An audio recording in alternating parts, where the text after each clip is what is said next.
শ্রীমঙ্গল। চায়ের রাজধানী খ্যাত শ্রীমঙ্গল বাংলাদেশের সিলেট বিভাগের মৌলভীবাজার জেলার একটি উপজেলা। এটি মৌলভীবাজার জেলার দক্ষিণ পশ্চিমে অবস্থিত। পশ্চিমে হবিগঞ্জ জেলা এবং দক্ষিণে রয়েছে ভারতের ত্রিপুরা রাজ্যের সীমানা। আসসালামু আলাইকুম, সবাইকে স্বাগত জানাচ্ছি। আমি অনিক, আমার ইউটিউব চ্যানেল ড্রাইভার্স লাইফলাইন বিটির পক্ষ থেকে। শত ব্যস্ততার মাঝেও নিজের জন্য কিছু সময় বের করে সকলের জন্য কিছু করার প্রয়াস নিয়ে শুরু করছি আমার দ্বিতীয় ব্লগ। আমরা ছুটে যাব হবিগঞ্জ জেলার মিরপুর বাজার থেকে শ্রীমঙ্গল অবধি।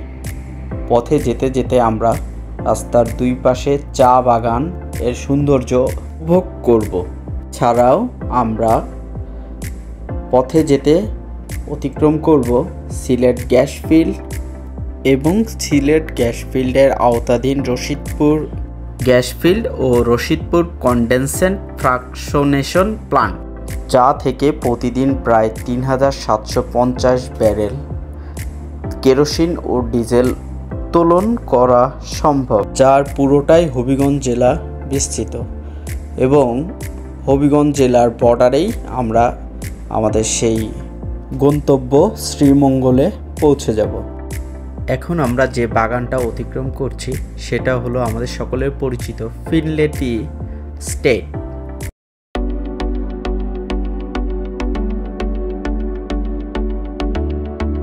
আঁকাপাকা রোড, দুই পাশে সবুজ চা বাগান, চমৎকার রৌদ্র উজ্জ্বল এবং প্রচণ্ড বাতাস সহ আজকের এই সময়টা খুবই উপভোগ্য।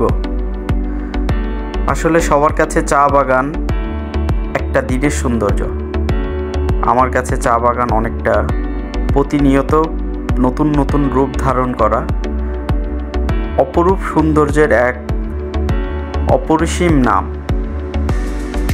যার বৃষ্টিতে সর্বোচ্চ সৌন্দর্য সে ছড়িয়ে দেয়।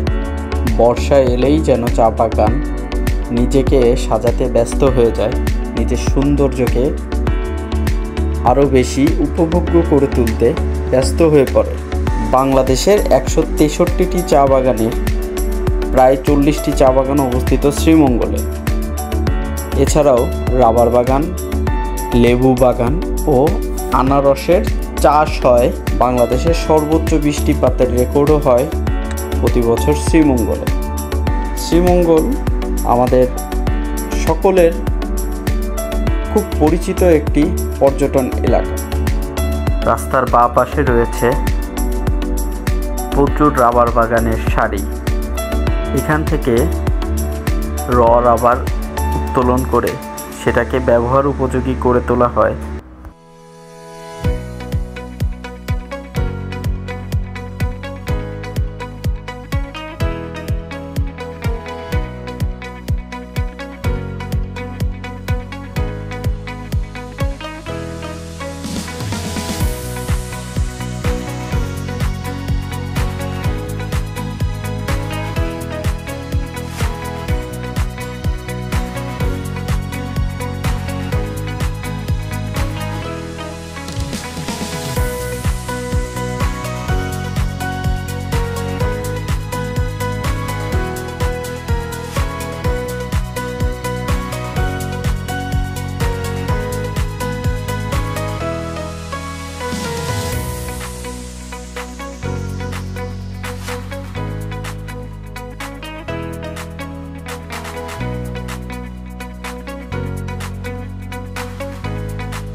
চা বাগানের সৌন্দর্য উপভোগ করতে করতে আমরা চলে এসেছি সিলেট গ্যাস ফিল্ডের আওতাধীন রশিদপুর গ্যাস ফিল্ডের সন্নিকটে।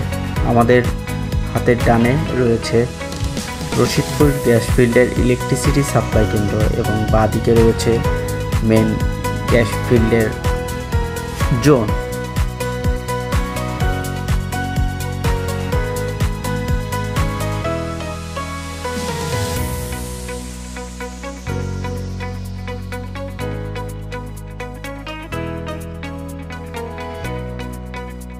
চা বাগানের আরেকটা ব্যাপার হচ্ছে যে চা বাগান আসলে একটা চা বাগান শেষ হয় আরেকটা চা বাগান শুরু হয়। আসলে চা বাগানের সীমানা খুঁজে বের করাটা অনেক দুষ্কর একটি কাজ। আমরা এখন অতিক্রম করতেছি আমতলী চা বাগান। এটার ভিতর থেকে কিছুক্ষণ আগেই কিন্তু আমরা ছিলাম ফিনলে চা বাগানের ভিতরে।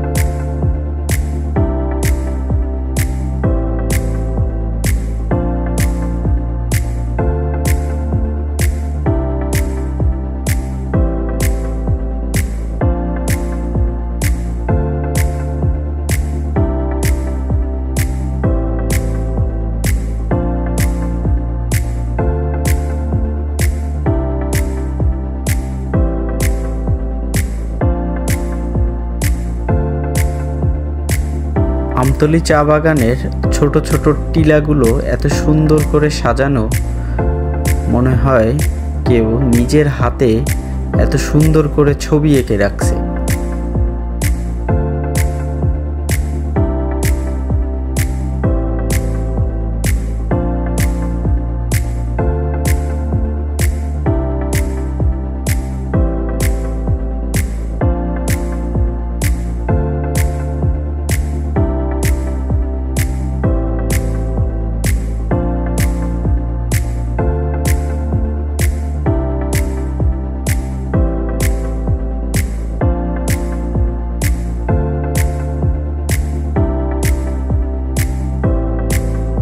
হাতের বায়ে এখন রয়েছে সুপারি বাগান।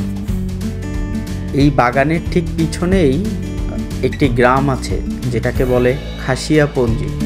এখানে বংশ পরম্পরায় খাসিয়া উপজাতিদের বসবাস, যাদের মেন উপার্জনের উৎস হচ্ছে পানের বরাজ ও সুপারির বাগান।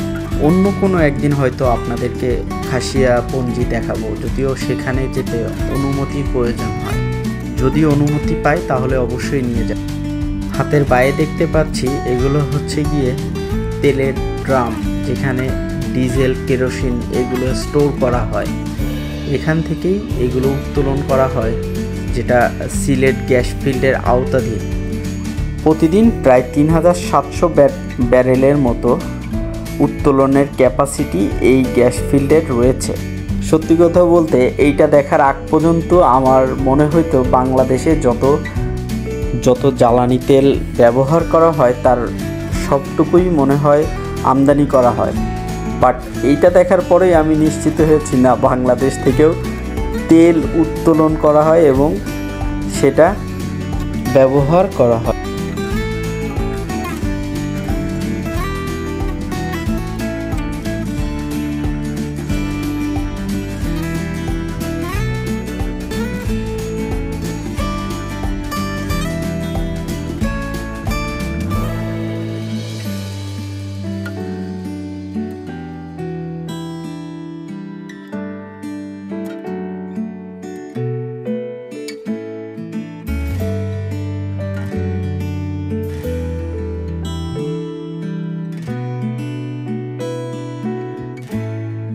টিলায় আনারস বাগানের মাঝেই রয়েছে কাঁঠালের বাগান এবং এর ভিতরেই রয়েছে সুপারির বাগান।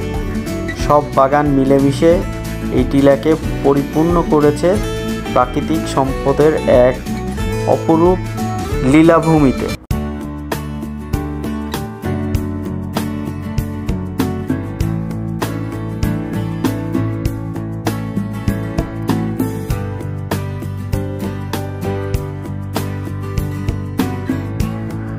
দেখতে দেখতে আমরা প্রায় হবিগঞ্জের শেষ সীমানায় চলে আসছি।